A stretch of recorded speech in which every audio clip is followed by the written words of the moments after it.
Hey guys, today's video is going to be a tutorial on how to get low Bosworth inspired hair and makeup, and this is actually going to be a collab video with the Makeup by Danielle. She's going to be doing Lauren Conrad inspired hair and makeup, and we just thought this would be a really cute collab idea because The Hills in Laguna Beach is back on MTV this summer, and I am a total fan of The Hills in Laguna Beach. I grew up watching that and it's one of my all-time favorite shows, and low Bosworth and Lauren Conrad's friendship is so cute and I just love them so much. And this is also just a really great summertime look. Low's look is really classic and simple, and it's just a really great neutral makeup look and hair look for the summertime. So even if you're not interested in how to get low Bosworth inspired hair and makeup, it's just a great everyday summer makeup look also.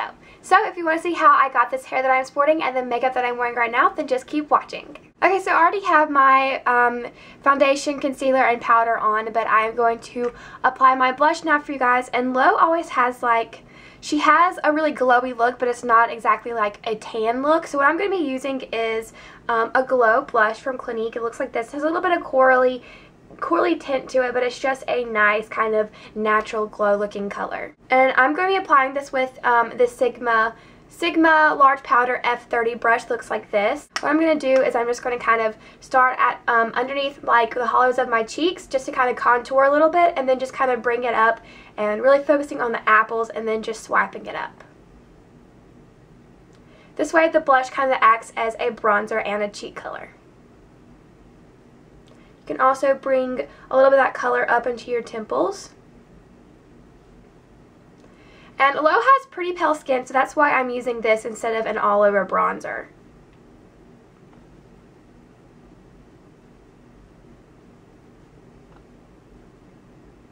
Okay, so next we're going to move on to the eyes, and Low always has a really top-heavy eye, meaning that she has a lot of product, like a lot of eyeshadow, mascara, and liner on the upper part of her eye, and then the bottom has basically nothing. So that's what we're going to do. I'm going to start off by using a Stila Smudge Pot in Kitten. It's just a light shimmery color, and I'm going to apply this all over my lid, and I'm going to kind of skip putting it on the inner corners just because she really focuses just on the top part, not even going down into the sides of her eye. So we're just going to apply this all over the lid. Her eye look is also usually really glowy, so this is going to kind of give that glowy effect to the eyes.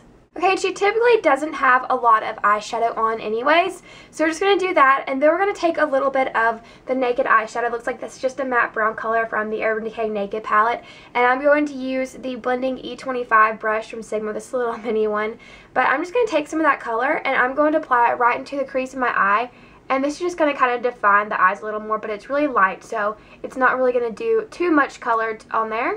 And I'm going to place this strictly in the crease and nowhere else. Really big eyes, and this is just kind of give that more rounded, wide-eyed effect. Make sure you just kind of blend the color out also. Okay, Low always has a pretty thick upper lash line. She usually looks like she uses a gel or liquid eyeliner, so I'm going to be using the Super Skinny marker from NYX. It looks like this. It's just a felt tip marker, and I'm going to line my upper lash line with this, making a really thin line on the inner corner and then making it thicker as I go out.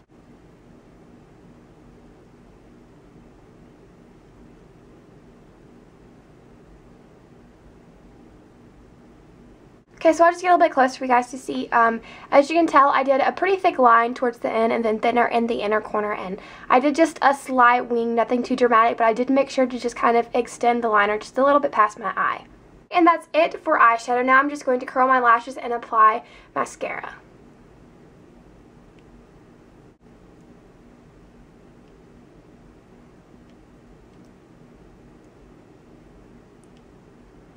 And like I said earlier, Low always looks like she's only wearing eye product on the top part of her eye. So I'm actually just going to apply mascara to my top lashes, and I'm going to apply a couple of coats. So I'm going to apply it pretty liberally, but I'm going to not put any on my lower lashes. Okay, so here's the finished eyes, and as you can tell, making your eye makeup look very top heavy kind of makes your eyes look a little bit wider, which is definitely what Low does. Okay, lastly for makeup, I'm going to do the lips, and Low always has a really neutral, nude kind of lip, and for that I'm going to be using the Revlon Soft Nude Lipstick. It looks like this, and I'm just going to apply that to my lips.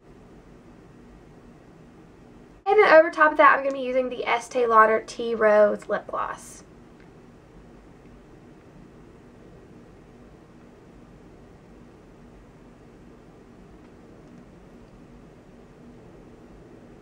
this is the finished makeup look, and now I'm going to move on to Lo's signature hairstyle. Okay, so for Lo's hair, she always has some really voluptuous loose curls, and she always has a really deep side part, so that's what I'm doing today. And she has just a lot of volume in her hair, and it just looks really nice and classy, kind of a signature hairstyle that she does. And I'm going to start off with my natural air-dried hair, and I'm going to be using the Conair Instant Heat Curling Iron, and this is the 1-inch curling iron, I believe. I'm going to put it on the turbo setting and then all the way up to the high setting just so I can get the curls done really fast. So before I start curling, I'm going to use some of the Renewing Moroccan Argan Oil from the organic salon. It just looks like this, and I used this in my last hair tutorial, and a lot of people were asking me are telling me that I should put it on after I do my hair or while my hair is wet.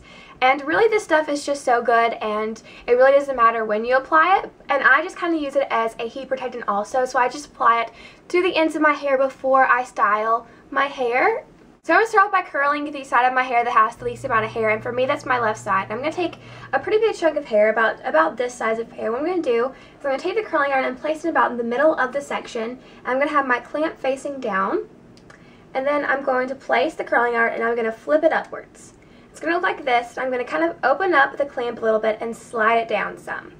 Then I'm going to flip it again, then do the same thing, open the clamp, slide it down to the very end this time, and then I'm going to curl up. Then I'm going to hold it for a few seconds, and then I'm just going to let the hair fall. It's going to make a really kind of tight ringlet, but they're definitely going to fall out some. Okay, then I'm going to take another piece of hair about the same size, and I'm going to do the exact same thing. Where does the ocean run the widest? How does love become the finest? It's with you.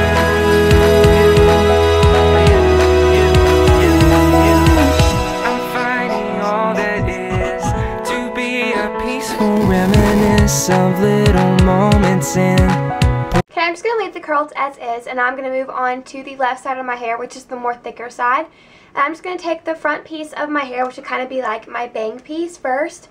And you can make that piece a little bit thicker than what I have here, but what I'm going to do is I'm going to place my clamp upwards this time, and I'm going to put it in the middle section again, like I did on the other side. I'm going to roll it towards my face, roll it upwards like that, and then I'm going to slide it down, roll it upwards, then slide it down all the way to the end. It's basically the same thing I did on the other side, except I'm going to have the clamp facing upwards. I sit outside your silent door. It's like an invitation, open door, telling me to walk right in your.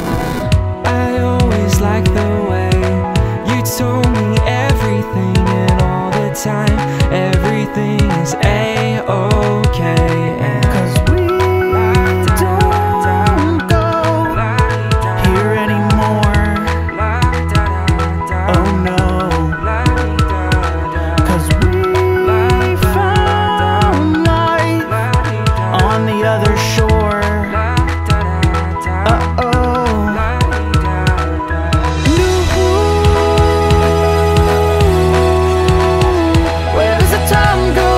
So this is what the hair looks like after I finish curling it, and what I'm going to do is I'm just going to kind of run my fingers through it just to loosen up the curls a little bit because they are pretty tight right now. You really just want them to look like waves, so. Okay, and this is pretty much Lo's signature hairstyle, and you can kind of just loosen them up to however you prefer, and you can also apply some hairspray if you want them to make sure to last all day, but mine usually stay in pretty well, so I'm going to skip that step. But she just has really voluptuous, really classic looking waves, and that is pretty much it for the hair tutorial and the makeup tutorial. I hope you guys enjoyed this and it helped you out. Make sure you go check out Danielle's video on how to get Lauren Conrad inspired hair and makeup. Thank you guys for watching, and I'll see you in my next video. Bye guys!